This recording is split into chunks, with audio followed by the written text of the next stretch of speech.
жалпы республикалык тестирлөөнүн жыйынтыгы боюнча миңдеген окуучулар өзүнүн каалаган кесибине ээ болгонго мүмкүнчүлүк түзүлүп атат да. Эч кимдин колдоосуз, эч кимдин жеке бир көзөмөлү же түрткүнчүлүктүү мамилеси жок эле, өздөрү эле ошо тесттин жыйынтыгы менен өздөрү каалаган окууга, каалаган факультеттерге өтүүгө мүмкүнчүлүк алып атат. Анан эми баардык коомчулуктун баарына эле белгилүү болуш керек. Бул жерде эң объективдүү баалоо болгондугун, мисалы үчүн педагог катары мен толук ишеним менен айтып, жана өзүм да ошого мындай чын жүрөгүмдө ыраазы болом да.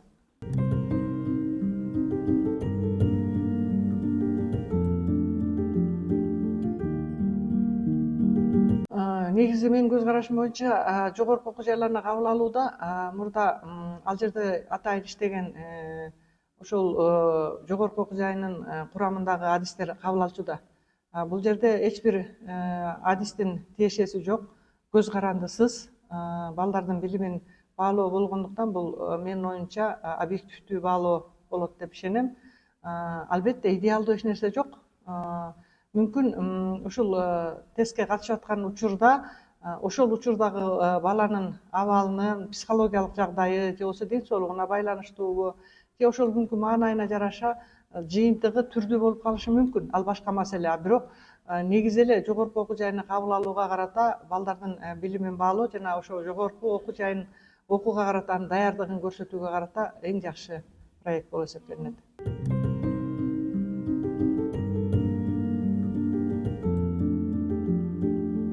Ооба, эми билимди баалоонун түрдүү долбоорлор бар экендигине өзүм да катышып да келгенмин буга чейин дагы. Мен өзгөчө ушул жалпы республикалык тестирлөөгө катышуу балдарды даярдоо максатында ага чейин өзүм мектепте иштеп жүрсөм дагы, бирок бул долбоордун алкагында мен видео сабактарды тартылганмын. Бул Кыргызстан боюнча YouTube каналдарда көрсөтүлүп жүрөт. Албетте бул канча жыл мурун, 10-12 жыл мурун тартылса дагы актуалдуу андагы тапшырмалардын аткарылышы. Демек мен түздөн түз өзүмдүн кичине болсо да салымымды коштум деп эсептеймин баалоого карата. Андан башка деги эле бул тестке даярдоодон мурда өлкөбүздөгү ошол предметти окутуунун мамлекеттик стандарттары иштелип чыгылат да. Анан стандарттын негизинде окутулуп, анан анын негизинде баалоо жүрөт. Демек мен ошо мамлекеттик стандартты түзүүдө дагы мен долбоорлорго катышып, улуттук консультант болуп иштеген буга чейин да. Сынамык тесттер бул балдар үчүн абдан керектүү. Эмне үчүн дегенде, мектептеги баалоо системасы кичине башкачараак. Биз текшерүү форматында, тест форматында же болбосо өз алып иш форматында алышыбыз мүмкүн. Бул ЖРТга даярдоодо биз ошол силерге тапшырып аткан балдардагы формат менен мектепте пайдаланып аткан форматтын ортосундагы бир айкалышты табышыбыз керек да. Ошондуктан менин көз карашым боюнча мектепте окутуп аткан ар бир мугалим ошол мектеп программасынын чегинде эле жанагы текшерүү иштерди, тесттерди алып аткан учурда ушул ЖРТдагы өтүп аткан тесттин форматында алганга аракет кылышыбыз керек болот деп ойлойм. Анткени бул жерде бала биринчиден өзүнүн билимин көрсөтөт. Экинчиден ошол учурда канчалык деңгээлде сынакка психологиялык жактан туруктуулугун да көрсөтүп атпайбы? Кээ бир балдар бар, предмет боюнча билимдери абдан күчтүү, бирок ошол тестке барганда төмөнкү бала алып калат. Ал эмне себептен болушу мүмкүн? Айрым окуучулар билиминин жоктугунан эмес, өзүнүн мүнөзүнүн башкача айтканда коркоктуктан, стресске туруксуздуктан болуп калган учурлар да кездешип атат. Ошондуктан демек мектепте бизде креатив таалимде негизи ушул билимдерди баалоого карата тесттерди өткөргөн учурда ушул ЖРТнын форматында алганга аракет кылабыз. Компьютердик тестирлөөнү дагы, бланк боюнча тестирлөөдө дагы ошо убакытты туура бөлүштүрүп, анан берилген тапшырмаларды ошо салыштыруу же болбосо 4 жооптун ичинен 1 жоопту табуу деген сыяктуу тапшырмаларды мектеп партасынан баштап даярдаган ыңгайлуу.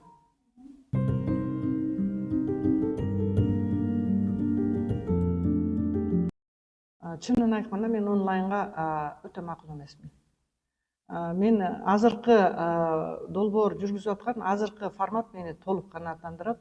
Ал жерде балдар өздөрү барып, тапшырып, анан бул жерде мындай балада ишеним бар да, өзү кирип чыккандан кийин ал кандай деңгээлде мындай ачык айкын өтүп атат. Эч ким жардам берген жокпу? Кошумча бирөөгө келип жанына жардам берилген жери жокпу? Баардык мындай адилет, калыс өтүп атканын көзү менен көрүп атат да. Онлайн деле мүмкүн ошондой болушу мүмкүн. Мен өзүмдүн практикамда андай онлайн тесттерге катышып жүргөндөрүн билебиз. Ал эмес ЖРТнын эле онлайн тесттерине балдар катышып атат да. Бирок ал жерде такыр башка аура, такыр башка мындай абал. Ошондуктан мүмкүн кимдир бирөөгө ошол абал ылайыктуудур. Бирок менин көз карашым боюнча азыркы эле формат туура деп ойлойм.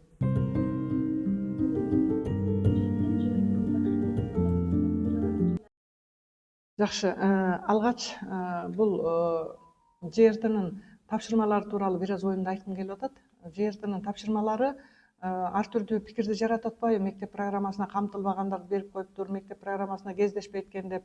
Ошолор боюнча менин көз карашым боюнча атайын бир мугалимдер үчүн дагы системалуу методикалык семинарлар уюштурулса дейм. Дагы эле ооба буга чейин өткөрүлүп атканын көрүп атабыз, билип атабыз, бирок системалуу өтүп турса, мисалы үчүн бир айда бир жолу же болбосо 2 айда бир жолу же бир чейректе бир жолу ошол ЖРТга даярдоочу мектептердин мугалимдери үчүн мүмкүн Zoom аркылуубу же болбосо оффлайн элеби ошо семинарлар өтүлсө деймин. Анткени баардык мугалимдердин иштөө шарты бирдей эмес, баарынын маалыматы бирдей эмес. Бирөө биринчи жолу 11 класска сабак берип аткан мугалим болуп калышы мүмкүн, ал жаш адис болуп калышы мүмкүн тажрыйбалуу мугалим болушу мүмкүн. Ошондуктан баардыгы баягы ЖРТнын тапшырмалары жөнүндө толук түшүнүк болбогондуктан мектептин программасын окутуп аткандагыдай баалоо менен жүргүзө турган болсок, убакыттан утуруп койгон учурлар көп кездешет да. Ошондуктан менин көз карашым боюнча эң биринчи ошол ЖРТга даярдап жаткан мугалимдер үчүн атайын методикалык бир семинарлар өткөрүлсө деп суранат элем, ошо сунуш кылат элем. Албетте ага каалоочулар катышыш керек. Алардын милдеттүү түрдө баарын кыйноонун зарылчылыгы жок. Бирок Кыргызстанда азыр көп мугалимдерге колдоо керек болуп турат. Ошондуктан мына бул тапшырманы андай жол эмес, мындай жол менен чыгарып койсо болот. Аны минтип чыгарсаңар методикалык жактан туура болот. Ал 5 мүнөттө бүтсө, муну 2 мүнөттө минтип логикалык жол менен салыштырса болот деген математикада атайын бир лайфхактар менен бөлүшүп, ошо методикалык жактан мугалимдерге жардам болсо дейм. Бул биринчи сунушум. Экинчи сунушум, Кыргызстан боюнча азыр онлайн мектептерди ачылды. Билбейм мен алардын принциптеринде канчалык деңгээлде ушул онлайнга неме ЖРТга даярдоого катышканын, бирок менин көз карашым боюнча ушу Кыргызстандын булуң бурчундагы мектептин окуучуларына дагы жеткиликтүү болгудай болгон онлайн курстар болсо, ошо ЖРТга даярдоочу официалдуу түрдө ачылганда. Эми ал азыр менчиктер көп эле ачып атпайбы? Кээ бир курстарды көргөндө өзүң таң калып каласың да, сабатсыз берилип аткан кээ бир маалыматтарды көргөндө айлана менен тегеректин айырмасын билбей, айлананын аянтын тапкыла деп математик түшүндүрүп атат да. Ал мугалим эмес экен, ал студентпи, ал окуучубу, мен билбейм. Мен эми аны мындай тиктоктон көрүп калып таң калдым да. Ал балдарга билимди калыптандырбастан тескери маалымат кетип атат да. Анан ошондуктан менин көз карашым боюнча мындай чыныгы ошол ЖРТга даярдоого толук мүмкүнчүлүгү бар адистерден атайын бир группа түзүлүп, ошо Кыргызстандын булуң бурчундагы балдарга билим берүүгө мүмкүнчүлүк түзүлсө деп ойлойм.